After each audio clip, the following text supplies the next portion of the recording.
Olá, gente. O meu nome é Rui Deglan e eu sou professor de Física do IFMA Campus Santa Inês. Na aula de Física dessa semana, nós vamos falar sobre trabalho mecânico e vamos desenvolver os seguintes temas: trabalho de uma força constante, casos especiais em que a força e o deslocamento estão na mesma direção, o trabalho de uma força qualquer. Vamos discutir também sobre a potência e rendimento e responder algumas questões. A ideia de trabalho que nós utilizamos em física é ligeiramente diferente da palavra trabalho que nós utilizamos no nosso cotidiano. Em física, o trabalho está associado a uma força e não a alguém. Podemos dizer que podemos falar em trabalho de uma força. A força realizou um certo trabalho e não que alguém realizou esse trabalho. Para podermos definir o que é esse trabalho, vamos considerar uma força constante de módulo F aplicada a um objeto que, devido a essa força, tem um deslocamento de módulo D. O ângulo entre a direção da força e do deslocamento é θ. Essas situações estão exemplificadas nas duas figuras ao lado. Perceba que eu tenho um objeto e existe uma força F que é responsável pelo deslocamento desse objeto desse ponto inicial até o ponto final. Aqui nós temos a distância em que esse objeto se deslocou na horizontal e essa força ela não é aplicada na horizontal. Existe um ângulo entre a horizontal e a direção de aplicação dessa força, esse ângulo θ aqui. Então, o trabalho que nós chamamos de T é igual ao módulo dessa força vezes o deslocamento produzido por ela vezes o cosseno desse ângulo entre a força e o deslocamento. A unidade de trabalho é o joule, tá bem? J. Um joule é igual a uma força de 1 newton que desloca um objeto em 1 metro. A quantidade F vezes o cosseno de θ, está aqui, F cosseno de θ, nos dá a projeção da força na direção do deslocamento. É como se nós pegássemos aqui somente a parte da força que é responsável pelo deslocamento, tá bem? Vamos analisar alguns casos especiais em que a força sempre está na mesma direção do deslocamento. Nesse caso, a força ela pode estar no mesmo sentido do deslocamento e ou no sentido contrário desse deslocamento. Aqui, por exemplo, esse rapaz empurrando o carrinho, ele está colocando uma força F horizontal para a direita, que está no mesmo sentido do deslocamento do carrinho. Aqui nós colocamos um exemplo de uma partícula que sai desse ponto A e vai até o ponto B. No entanto, tem uma força F que empurra ela no sentido contrário. Mesmo assim, ela se desloca do ponto A até o ponto B. Nós vamos entender isso melhor através dessa figurinha aqui de baixo, onde nós temos uma partícula. E essa partícula, nas proximidades da Terra, ela tem uma força para baixo, nós chamamos de força-peso, é uma força devido à gravidade. A força-peso sempre é para baixo, mas as partículas elas podem subir, eu posso jogar um objeto para cima. Então, durante a subida, essa partícula tem um deslocamento e a força-peso atua nela para baixo. Então, se for calcular o trabalho da força-peso, eu vou ter que considerar que a força e o deslocamento aqui estão em sentidos contrários. Na descida não, na descida a força-peso é para baixo e o deslocamento também para baixo. Então, nesse caso, a força e o deslocamento estão no mesmo sentido. Então, de modo geral, quando a força e o deslocamento têm o mesmo sentido, o ângulo entre o vetor F e o vetor D, como está aqui, ó, é um ângulo de 0 graus. E na expressão da fórmula, o cosseno de 0 graus dá 1. E a expressão fica reduzida a uma forma mais simples, em que o trabalho é simplesmente dado pela força vezes o deslocamento. O cosseno que apareceria aqui deu 1 e isso aqui resulta somente em força vezes deslocamento. Isso se a força e o deslocamento tiverem o mesmo sentido. Nesse caso, o trabalho vai dar positivo, e quando o trabalho é positivo, nós chamamos ele de trabalho motor. Se, por outro lado, a força e o deslocamento têm sentidos opostos, como nesse caso aqui, da subida desse objeto, então o ângulo entre esses dois vetores é um ângulo de 180 graus. Θ vale 180 graus. E o cosseno, que vai aparecer na fórmula, o cosseno de θ, ou cosseno de 180 nesse caso, dá menos 1. E aí a fórmula, ao invés de ficar simplesmente força vezes deslocamento, fica menos a força vezes o deslocamento, por conta do cosseno da menos 1. Nesse caso o trabalho é negativo, e todo trabalho negativo é chamado de trabalho resistente. Vamos aplicar esse conhecimento num exemplo. Então, você pega do chão um pacote de açúcar de 5 kg e coloca em uma prateleira a 2 metros de altura, aplicando uma força de 60 newtons. Enquanto você levanta o pacote, a força que você aplica sobre ele realiza um trabalho. A força peso que age sobre o pacote também realiza um trabalho. Nós podemos considerar o G igual a 10 metros por segundo ao quadrado e nós vamos determinar algumas coisas. Na letra A, pede para determinar quanto vale o peso desse pacote de açúcar. Na letra B, o trabalho realizado pela força que você aplicou. Na letra C, o trabalho realizado pela força peso durante a subida do pacote. A questão lembra a gente que esse trabalho é negativo, porque o pacote está subindo enquanto a força peso aponta para baixo.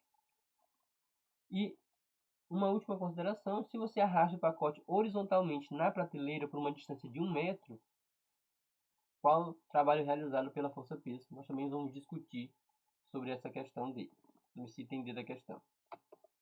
Então, na solução da questão, nós pegamos alguns dados importantes. Primeiro, a massa do pacote de açúcar, que é 5 kg, a força aplicada por você, de 60 newtons, a distância em que ele se desloca para cima do chão até a prateleira, a aceleração devido à gravidade e, por fim, para a letra D, nós temos o deslocamento horizontal do pacote na prateleira, que é D igual a 1 metro.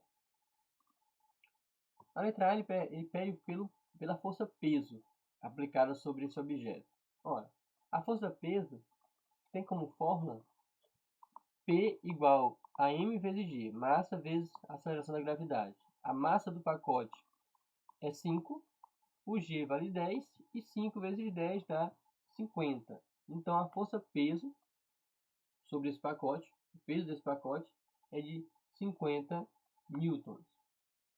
Na letra B, a pergunta é sobre qual é o trabalho realizado pela força que você aplica para levantar esse pacote. Nesse caso, a força que você aplica é para cima e o pacote também se desloca para cima, no mesmo sentido. Então a fórmula do trabalho é essa daqui. Trabalho igual a força vezes deslocamento. A força aplicada é de 60 newtons e o deslocamento foi de 2 metros. Logo o trabalho é de 120 joules. Já na letra C, a pergunta é sobre o trabalho realizado pela força peso. Ora, a força peso é aplicada sempre para baixo e o deslocamento nesse caso foi para cima. Então, a força e o deslocamento nesse caso têm sentidos contrários e a expressão fica reduzida a trabalho igual a menos a força, que nesse caso é o peso, vezes o deslocamento. Então, menos o peso. Nós já calculamos a letra A, é 50, vezes 2, que é o deslocamento. Então, menos, está aqui, 50 vezes 2 dá 100. Então, o trabalho realizado pela força peso é um trabalho resistente de menos 100 joules. E, por fim, a resposta da letra D é...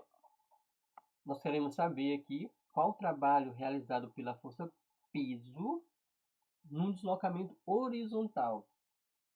Percebam que a força-peso é sempre vertical para baixo, e nesse caso, o ângulo entre a força para baixo e o deslocamento na horizontal é um ângulo de 90 graus.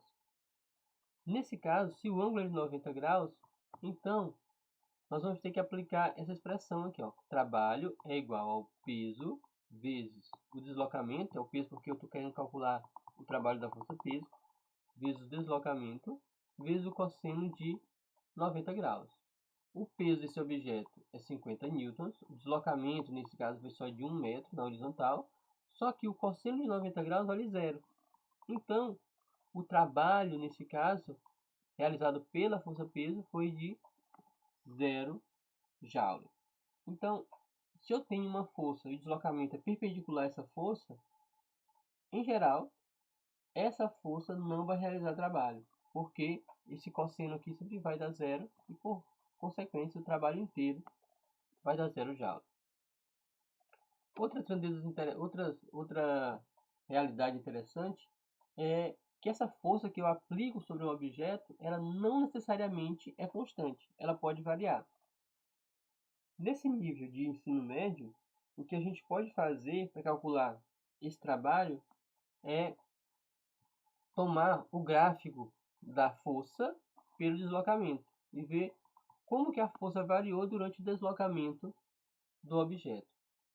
Para isso, se eu imagino que eu estou empurrando um objeto e essa minha força está variando, eu estou considerando o deslocamento do objeto de uma distância d1 até uma distância d2 em relação a uma origem, então o trabalho realizado por essa força no deslocamento do objeto é numericamente igual à área embaixo dessa curva. Se a força é constante, então o gráfico ele é uma reta horizontal e de um ponto A até um ponto B, cuja distância aqui é d, o deslocamento, nós podemos calcular o trabalho da mesma forma, como a área embaixo da curva entre esses dois pontos. Só que nesse caso, essa área é um retângulo, e a área do retângulo basta multiplicar um lado pelo outro, a base vezes a altura. Então, nesse caso, o trabalho vai continuar sendo força vezes deslocamento.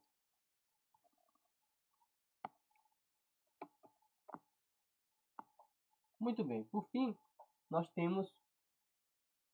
vamos definir a grandeza de potência. E posteriormente vamos definir o que é um rendimento também. Então, potência está associada com a rapidez com que um trabalho é realizado. Quanto mais rápido o trabalho é realizado, maior a potência desenvolvida. Nós podemos definir a potência média como sendo PM, potência média, igual ao trabalho realizado pelo tempo gasto para se realizar esse trabalho. A potência instantânea pode ser definida como a expressão da potência média no limite que esse ΔT é muito pequeno, que ele tende para zero. Uma outra expressão que nós podemos utilizar é no caso em que a força é constante. Se a força é constante e o deslocamento ele é retilíneo, essa potência média instantânea podem ser dadas por essas expressões aqui. Ó. A potência média ela é igual à força aplicada sobre o objeto vezes a velocidade média desse objeto durante o deslocamento. E a potência instantânea ela é igual à força aplicada naquele instante vezes a velocidade do objeto naquele instante. A unidade de potência no SI é o watt, que é joule, unidade de trabalho, por tempo, unidade de... Aliás, por segundo, a unidade de tempo. Rendimento. Ora, vamos admitir que essa máquina aqui embaixo, ela recebe uma certa quantidade de energia, um certo tempo, e aí parte dessa energia ela utiliza para realizar alguma tarefa, para realizar trabalho, e a outra parte ela perde por diversas formas. Então, como ela recebe essa energia num certo tempo, nós podemos dizer que ela recebe a energia numa potência total, PT, e utiliza PU, a potência útil, menor do que PT, perdendo a potência PP aqui, perdida, por vários motivos. O rendimento, então, é dado por essa razão aqui, ó, essa letra eta me dá o rendimento, é igual à potência útil utilizada pela máquina para realizar trabalho, dividido pela potência total que ela recebe.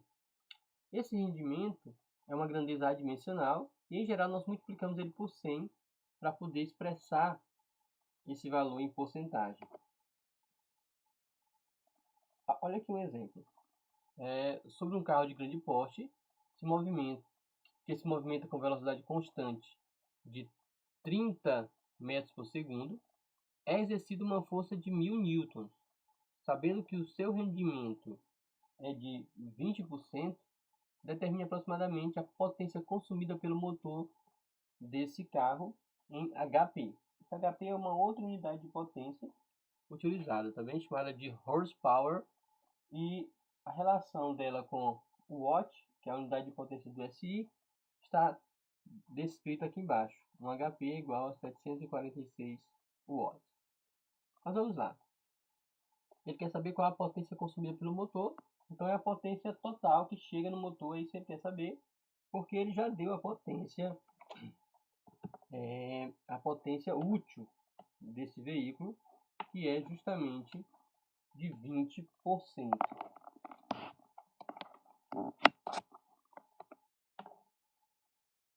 Assim, a potência útil do veículo pode ser dada por essa expressão aqui, ó, força vezes a velocidade, como foi mostrado anteriormente.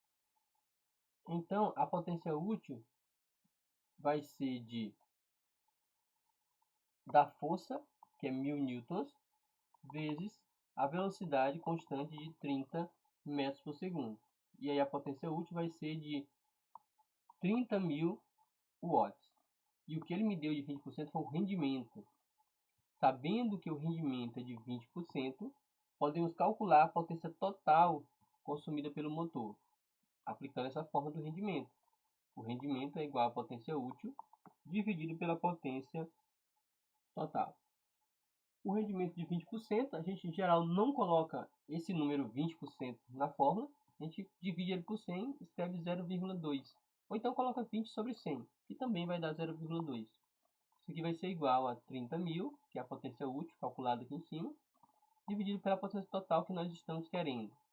Podemos pensar num umzinho aqui embaixo, multiplicar cruzado, 0,2 vezes PT é igual a 30.000, e o 0,2 que está multiplicando PT passa dividindo. E nós vamos ter aqui que 30.000 sobre 0,2 vai me dar a potência total, que é de 150.000 watts. Porém, ele não quer essa potência total, ele não quer ela, a questão não quer ela em watts, quer ela em HP. E aí a gente pode fazer uma conversão, que é uma regra de 3 simples. Então, 1 HP corresponde a 746 watts. E a pergunta é, essa potência total em HP, qual o valor dessa potência total em HP corresponde a 150.000 watts. Aqui basta fazer um produto cruzado, PT vezes 746, está aqui, 746 PT é igual a 1 vezes 150.000, que também está aqui. Eu isolo o PT, o 746 que estava multiplicando passa para o segundo membro dividindo. Ao realizar essa divisão, nós encontramos 201 HP, que mais se aproxima do resultado da letra C, que é 200 HP. Letra D, então, letra D seria a resposta correta. E por fim, uma questão do Enem 2015, um pouco adaptada aqui para não envolver muito o assunto de energia, que vai ser o nosso próximo tema da aula da próxima semana, tá bem?